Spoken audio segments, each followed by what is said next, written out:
Sa sobrang mahal ng gas ngayon, ay naisipan ni Kuya na gumawa na lamang siya ng gas para may pangsaing siya sa kanyang gas stove. Kasi napakamahal na talaga ng gas ngayon, lalo't magpapasko na. At hindi na niya kinaya ang presyo ng mga gas ngayon, halos mag-1,000 na. Kaya naisipan niyang gumawa na lang talaga. Itong ginawa niya, isang malaking galon na wala nang laman, binutasan niya ito ng sakto ng PVC dito, PVC pipe na malaki. Buti na lang ito si Kuya ay may kaalaman talaga na malupit. Siguro kung pwede ito niyang ibenta sa merkado, no? O sa ano, kung kukunin to ng government, kasi sa bagay hindi papayag ang government ito kasi malugi sila eh. Malugi ang negosyo, kaya talagang pagbinta pa niya to, talagang hindi to susuportahan ng gobyerno, kaya mabuti pa siya na lang. At anli talaga siya gas dito.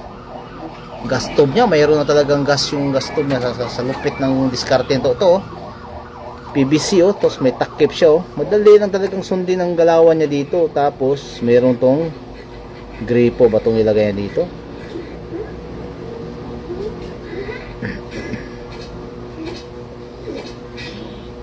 Parang gripo.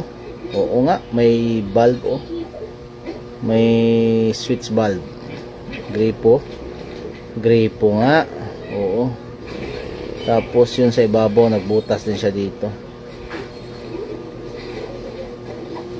Matindi na kasi talaga ang ano ngayon eh. Pagmahal ng gas kasi, nagmahal na talaga lahat. Gas pa kaya, pero ito talagang gagawin ni Kuya. Dito ako bilib. Kasi isipin mo, naisip pa niyang gumawa ng ganito na isa lang naman siyang normal na tao, hindi naman siya scientist, pero nagawa niya to. Sana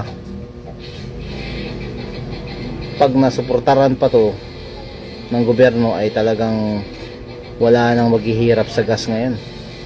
Laking tulong ng gas ha, laking tipid ng tao pag matutunan nila to. At marami na ang mabankrupt talagang negosyo nitong gas kung matutunan to, kung ipamahagi niya to ang formula nito. Grabe, ang tindi ng tao na to, ang utak na to. Paano ba niya to natutunan to? Saan ba siya dati? Baka siguro itong tao na to, ito si Kuya, ay maghahalo na siya. Ito tubig, ito na hinalo na yan. Pero ang mga secret to formula do, di talaga niya sabihin to. Ano to? Rice ano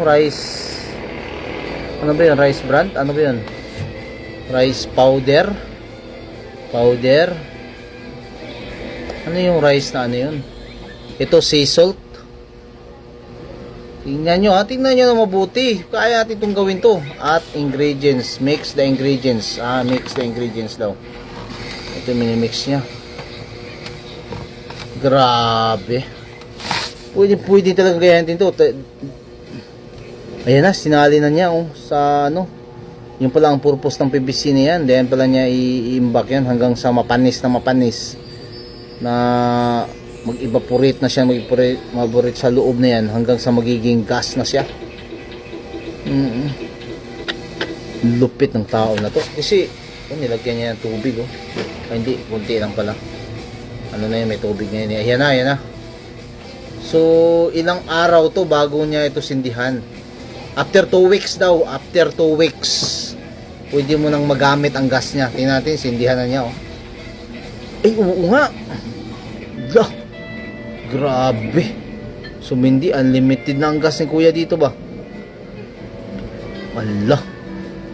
Dapat nakabilad lang siya sa init dyan. Dyan lang talagang pwesto niya.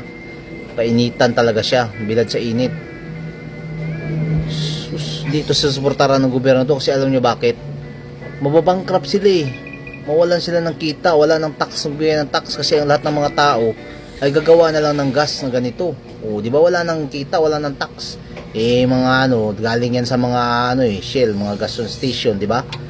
Bankrupt mga gasoline station yan, ayaw nila yan. Sa ayaw ng gobyerno yan, kasi wala namang tax yan, magbibigay ng tax ng tao eh.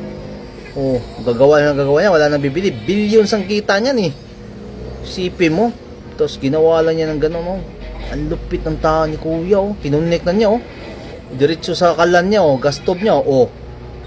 Ay, naku, gumana. Hala. Grabe, pwede itong gawin to.